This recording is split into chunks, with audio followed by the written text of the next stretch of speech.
נציב יום אלון בן אמנון יזכה לרפואה שלמה בכל האיברים והגידים, הוא וכל משפחתו יזכו לעשות תשובה שלמה מתוך שמחה אושר בכל מילי דמיטב, אמן.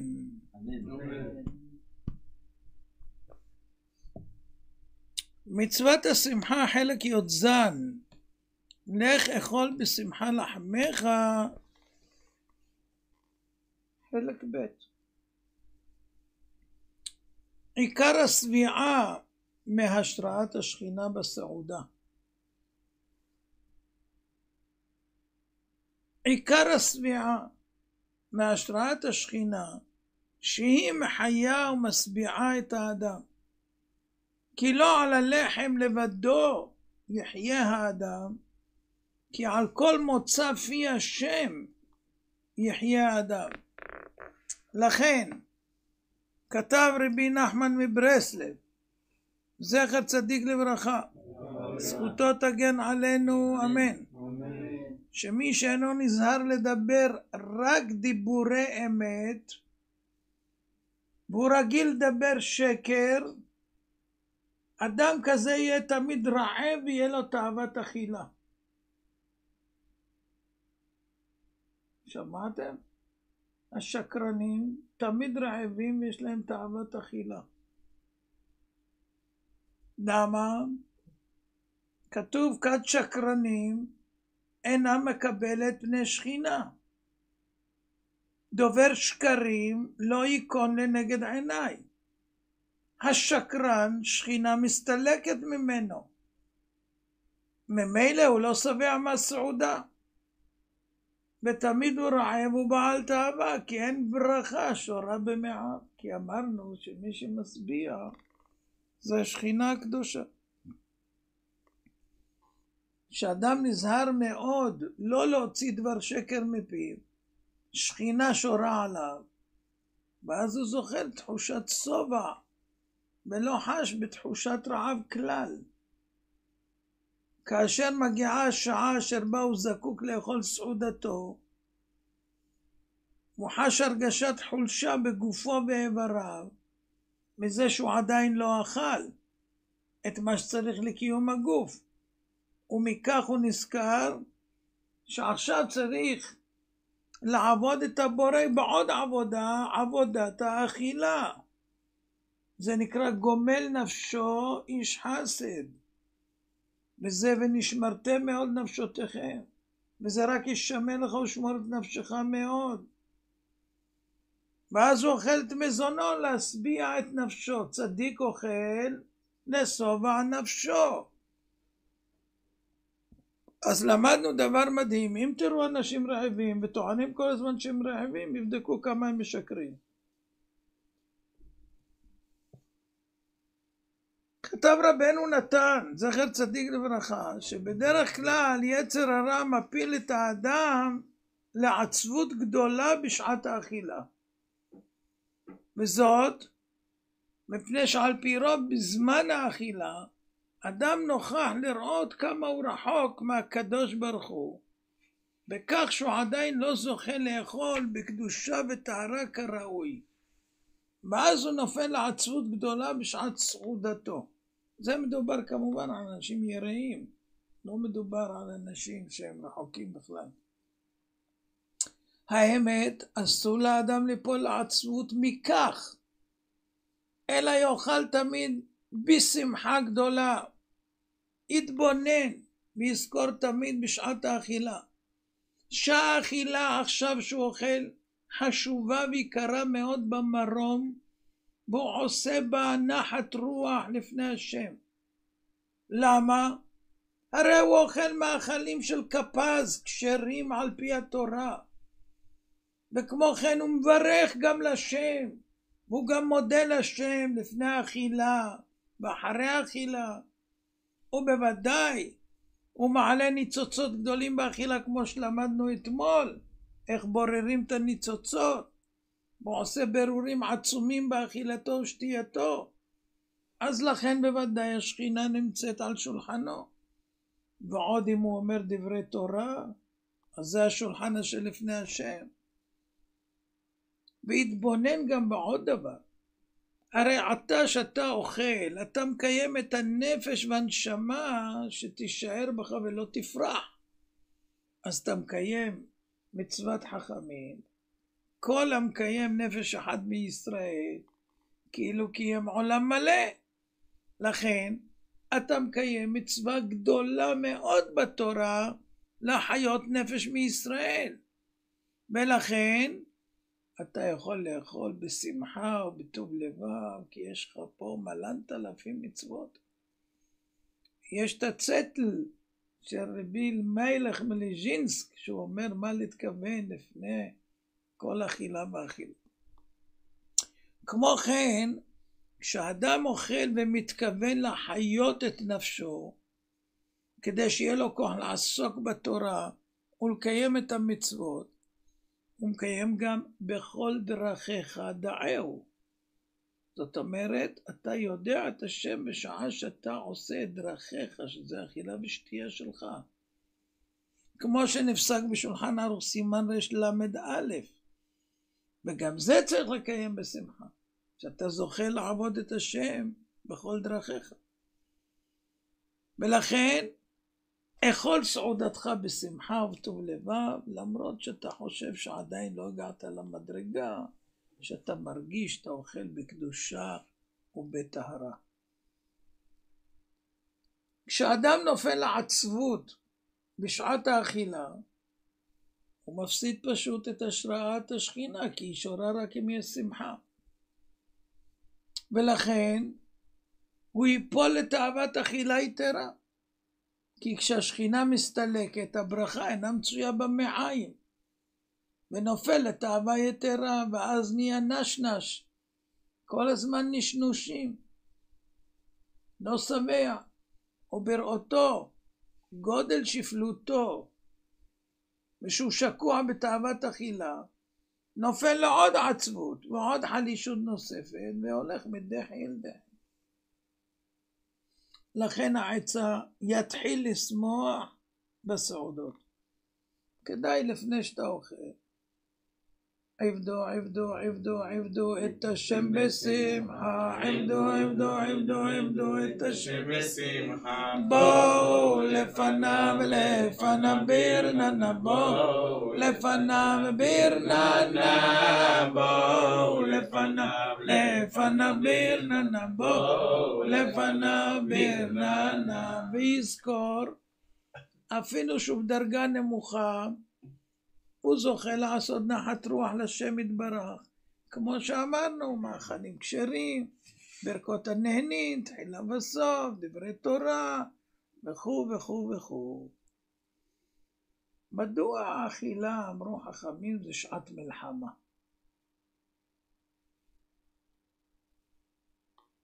כשאדם שרוי בשמחה, מגביר נשמתו בצד הרוחניות שבו.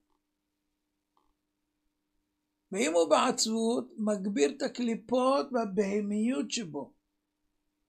כותב הזוהר הקדוש, פיקודי רינה. העצבות היא שורש הבהמיות והקליפות. והם מתגברים על נשמתו, מסתירים את אורה. לכן העצבות, שאדם מרגיש שהוא לא אוכל בקדושה, בזה הוא מסתיר את אור נשמתו, יותר מאשר יאכל בהלעתה. כי מהות הקליפות היא מידת העצבות והמרה השחורה. זאת אומרת, גם אם תאכל הרבה שזה דבר מאוס, בהמי, זה פחות חמור ממה שהקליפות משרות עליך עצבות. בשעת האכילה היא ממש שעת מלחמה, שעה גורלית ומכרעת. כי אז יש חיבור בין הגוף לנשמה, וקובעים מי גובר על מי. האם צד הנשמה היא גוברת באכילה בשמחה, במשרה שכינה, או צד הגוף משתלט, והוא בהמי עם הקליפות, והוא בעצבות ומסלק את השכינה. והמלחמה של יצר הרע בשעת האכילה להפיל את האדם לעצבות ולהגביר את צד הקליפות, להסתיר את אור הנשמה. אז זה ממש שעת מלחמה. כשאומרים לך שעת אכילה, שעת מלחמה, תסביר להם מה הכוונה שעת מלחמה. בין מי למי? מי נלחם על מי? מה הטעם שיצר הרע נלחם דווקא בשעת האכילה להפיל אדם לתאוות אכילה? הוא רוצה להכניס אותך לעצבות, ללכוד אותך ברשתו. לכן אמר שלמה, לך אכול בשמחה לחמך, ושתה בלב טוב ייניך, כי כבר רצה האלוהים את מעשיך.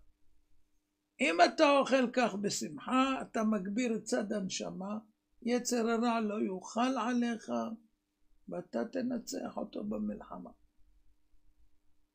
ולמדנו שכל חיותנו באכילה זה מהניצוץ האלוקי שיש במאכל, שום חיית האדם, כי על כל מוצא פי השם, זאת אומרת הוא נמצא במאכל, ואז אדם יכול לזכות להארת רצון עצומה, מה שלא יכול לזכות בשעה אחרת ביום.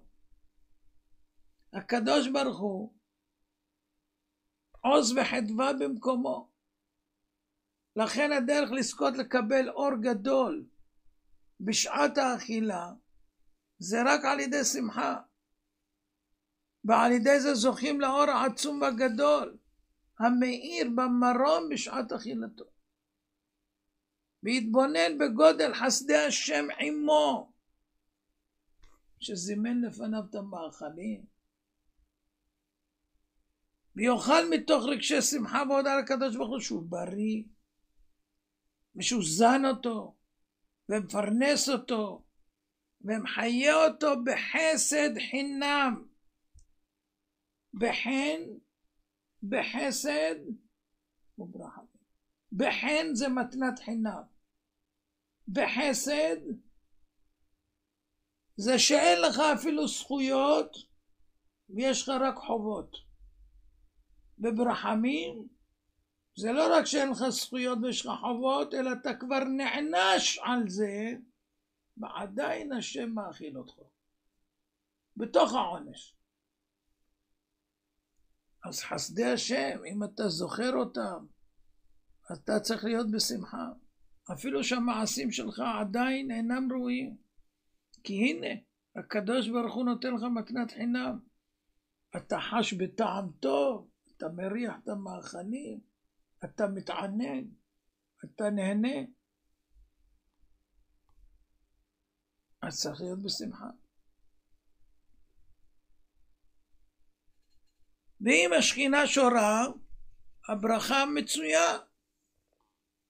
חכמים כתבו, שמחה בשעת אכילה מזכה את האדם בברכה בתוך מעיו, ויזכה לנצל מתאוות אכילה, ויאכל וישבע ויותיר ממאכלו, ולא יהיה רעב בכל עת. ומפני כך נאמר, צדיק אוכל לשובע נפשו ובטן רשעים תחסר. רשע אוכל רק בשביל הבטן, ממלא דלק, אבל פול טנק, פול. ולכן עשה הקדוש ברוך הוא שהמאכלים והמשקאות ישמחו ויענגו את האדם, כדי שיהיה לו שמחה בשעת האכילה, ויזכה להשראת השכינה על שולחנו. לצערנו הרב מגיעות כל יום בקשות לברכות לאנשים שחלו במחלה הזאת והזאת והזאת.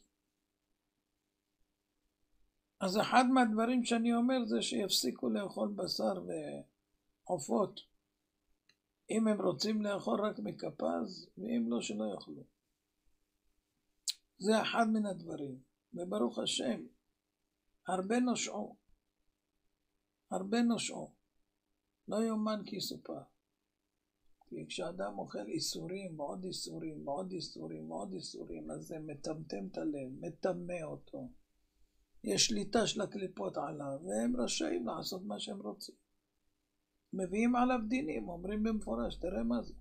לא רק זה, הוא מברך על נבלות וטרפות. בוצע ברך, ניאץ השם. אדם שאוכל חזיר יכול לברך על החזיר. נבלות וטרפות זה חזיר. אתה יכול לברך על זה? אז השם מרחם כמה אוספים עוונות. אפילו אם זה היה ספק אסור לאכול. אפילו אם אתה לא בטוח. אסור לאכול.